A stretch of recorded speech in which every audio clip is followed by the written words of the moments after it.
कभी अपने बालों पर गुब्बारा रगड़ा है और देखा है वो दीवार से चिपक जाता है?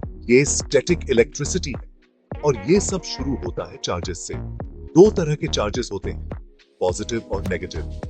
और जैसे कि विपरीत चीजें एक दूसरे को आकर्षित करती हैं, वैसे ही पॉजिटिव और नेगेटिव चार्जेस एक दूसरे के पास रहना पसंद करते हैं। इलेक्ट्रिक फील्ड्स ऐसे होते हैं जैसे चार्जेस के आसपास अदृश्य फोर्स फील्ड हो।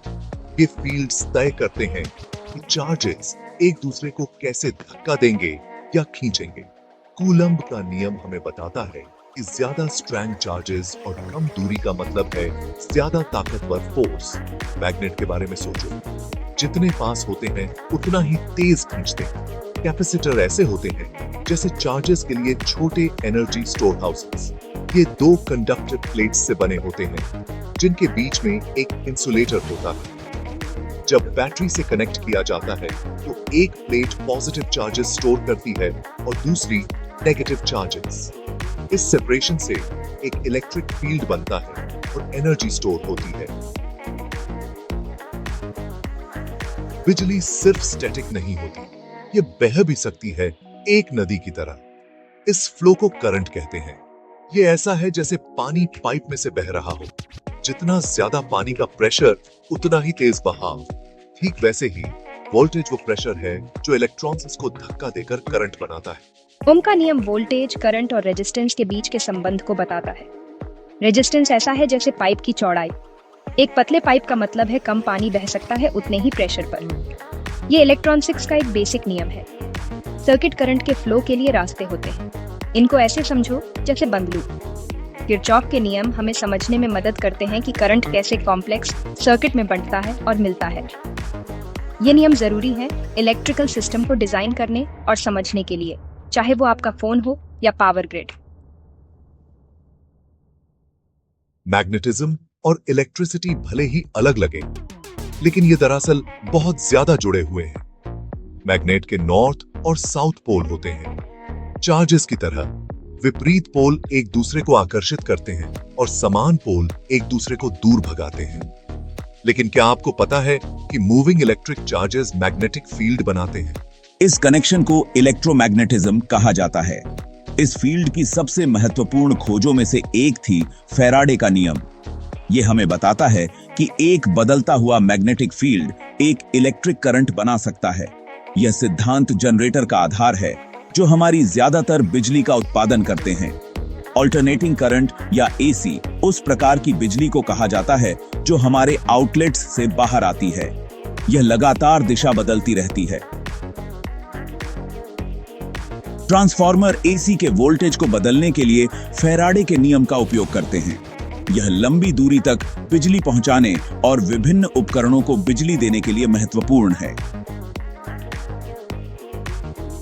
सेक्शन 4, प्रकाश की प्रकृति, तरंगें, कण और बीच में सब कुछ। प्रकाश बहुत ही रोमांचक है। यह एक तरंग और एक कण दोनों की तरह व्यवहार करता है। यह दोहरा नेचर आधुनिक भौतिकी की नींव में से एक है। हम प्रकाश को इसलिए देख पाते हैं क्योंकि यह एक विद्युत चुंबकीय तरंग है, लेकिन यह ऊर्जा के छोटे छोटे पैकेट के रूप में भी आता है जिन्हें फोटोन कहा जाता है। जब प्रकाश किसी सतह से टकराता है तो यह परावर्तित हो सकता है, जैसे एक दर्पण आपकी छवि को परावर्तित करता है।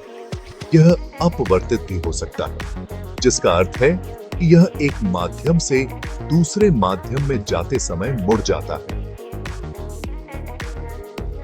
जैसे मशीन के हवा से पानी। यही कारण है कि पानी के गिलास में एक स्ट्रॉ टूटा हुआ दिखाई देता है। वेव ऑप्टिक्स प्रकाश के तरंग जैसे व्यवहार को समझता है। व्यतिकरण तब होता है जब प्रकाश की दो तरंगें मिलती हैं, जिससे चमकीले और अंधेरे क्षेत्रों के पैटर्न बनते हैं। विवर्तन प्रकाश तरंगों का बाधाओं के चारों ओर मुड़ना है, जिससे वे फैल जाती हैं। सेक्शन 5, परमाणु में तल्लीनता, आधुनिक भौतिकी पर एक नजर। 20वीं शताब्दी की शुरुआत में भौतिकविदों ने परमाणु के बारे में क्रांतिकारी खोजें की। हमें पता चला कि परमाणु सबसे छोटे कण नहीं है, वे और भी छोटे पार्टिकल्सों से बने हैं, प्रोटॉन, न्यूट्रॉन और इलेक्ट्रॉन्स। इससे क्वांटम यांत्रिकी का विकास हुआ। प्रमुख अवधारणाओं में से एक प्रकाश विद्युत इफेक्ट है, जो दर्शाता है कि प्रकाश धातु की सरफेसों से इलेक्ट्रॉन्सों को बाहर निकाल सकता है। इस प्रयोग ने प्रकाश की कण प्रकृति के लिए सबूत प्रदान किए। प्रत्येक फोटॉन में एक निश्चित मात्रा में ऊर्जा होती है और केवल पर्याप्त ऊर्जा वाले फोटॉन ही इलेक्ट्रॉन्सों को मुक्त कर सकते हैं। नील्स बोहर ने परमाणु का एक मॉडल प्रस्तावित किया, जहां इलेक्ट्रॉन नाभिक की परिक्रमा विशिष्ट ऊर्जा स्तरों पर करते हैं। जब एक इलेक्ट्रॉन स्तरों के बीच कूदता है, तो यह एक निश्चित ऊर्जा के फोटॉन का उत्सर्जन या अवशोषण करता है। इस मॉडल ने विभिन्न तत्वों द्वारा उत्सर्जित प्रकाश के अद्वितीय स्पेक्ट्रा को समझाने में मदद की। सेक्शन 6 हीट गतिकी, ऊष्मा, ऊर्जा और यूनिवर्स। हीट गतिकी ऊष्मा का और ऊर्जा के अन्य रूपों से इसके संबंध का अध्ययन है। यह इंजन से लेकर रेफ्रिजरेटर तक और ब्रह्मांड के विकास तक सब कुछ नियंत्रित करता है। हीट गतिकी के नियम भौतिकी में मौलिक सिद्धांत हैं। पहला नियम हमें बताता है कि ऊर्जा को न तो बनाया जा सकता है और न ही नष्ट किया जा सकता है, केवल एक रूप से दूसरे रूप में परिवर्तित किया जा सकता है। दूसरा नियम एंट्रोपी को पेश करता है, जो अव्यवस्था का माप है। यह कहता है कि एक बंद प्रणाली की कुल एंट्रोपी समय के साथ हमेशा बढ़ती रहती है।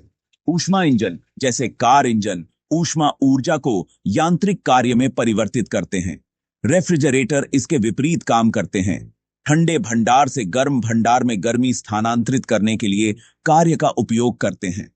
कुशल और टिकाऊ ऊर्जा प्रौद्योगिकियों को विकसित करने के लिए हीट गतिकी को समझना महत्वपूर्ण है।